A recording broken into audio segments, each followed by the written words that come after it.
Dans un instant, le regard libre d'Elisabeth Lévy. On reviendra sur l'hommage aux victimes à l'approche des 100 000 morts en France. En attendant, c'est à la une. Et hier, le garde des Sceaux a présenté en Conseil des ministres son projet de loi pour restaurer la confiance dans la justice.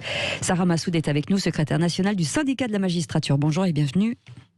Bonjour. Bonjour Sarah Massoud. Quel est votre avis avec le recul, là, justement, sur ce projet de loi pour, entre guillemets, restaurer la confiance dans la justice, le projet donc de Éric Dupond-Moretti?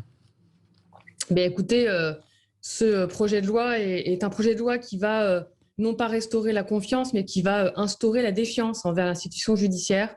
Et tous les professionnels de justice, y compris les avocats, là, ces derniers jours, se rendent compte que ce projet de loi, mal rédigé, précipité, fourre-tout, que c'est de l'affichage pour beaucoup de dispositions.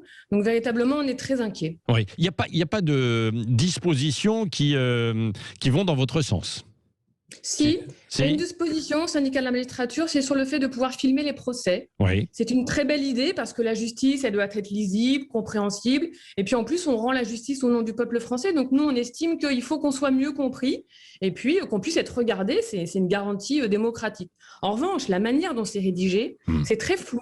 Beaucoup de choses vont être déclinées dans un décret. Et pour le coup, là, il faut des garde-fous, et ces garde-fous, pour le moment, sur le droit à l'oubli, sur le droit à la vie privée, sur la présomption d'innocence, sur aussi vous, les professionnels audiovisuels, comment est-ce que techniquement on va pouvoir mettre en place ce dispositif? Oui. Donc là, il y a encore du flou. Et sur les autres dispositions, comme l'encadrement des enquêtes préliminaires ou les cours criminels, les jurés aussi dans les cours d'assises, là, il n'y a pas de mesures qui vont dans votre sens?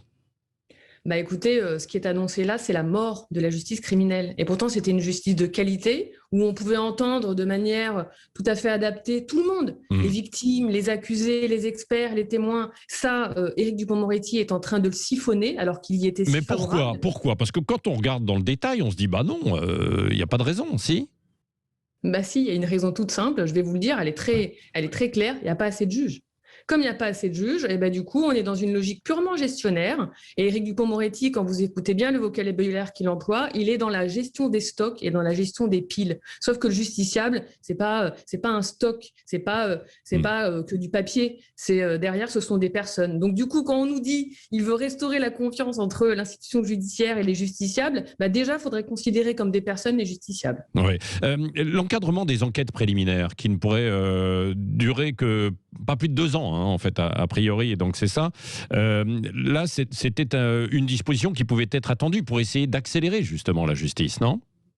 Complètement. Alors, si les enquêtes préliminaires sont longues parfois, c'est parce qu'il manque d'enquêteurs et il manque de parquetiers. On est encore sur un problème de moyens. Par ailleurs, c'était une bonne idée de vouloir ouvrir le dossier. Sauf que, en fait, là où il y a un mensonge et presque une escroquerie, j'ai envie de dire, c'est que seulement 3% des enquêtes préliminaires durent plus de 3 ans. Et je vous le donne en mille. Quelles sont les enquêtes préliminaires qui sont concernées? C'est les enquêtes hyper complexes où les gens ont majoritairement des avocats et en plus dans des domaines économiques et financiers. C'est pas du tout pour Madame X ou Monsieur Y qui est concerné par une affaire criminelle lambda. Pas du tout. Donc encore là, ça ne vise absolument pas le justiciable lambda. Ça ne vise que certaines personnes et souvent les mieux dotées, comme par hasard, Éric Dupond-Moretti protège les mieux dotés. Oui. Est-ce qu'il y aura un mouvement de la part, par exemple, des juges après ce projet de loi? Est-ce que vous envisagez des actions? Écoutez, les juges sont épuisés, ils sont à bout de souffle, les greffiers également.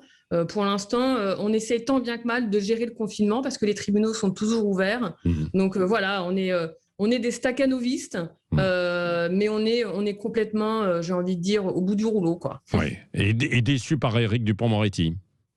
C'est pas la question d'Éric Dupond-Moretti, c'est pas le premier garde des Sceaux qui fait de la communication et on n'est absolument pas étonné des prises de position de ce gouvernement. Donc encore une fois, le service public de la justice est fragilisé. Oui. Merci beaucoup Sarah Massoud, secrétaire nationale du syndicat de la magistrature, d'avoir répondu en direct ce matin à nos questions sur Sud Radio. Merci. 8h10.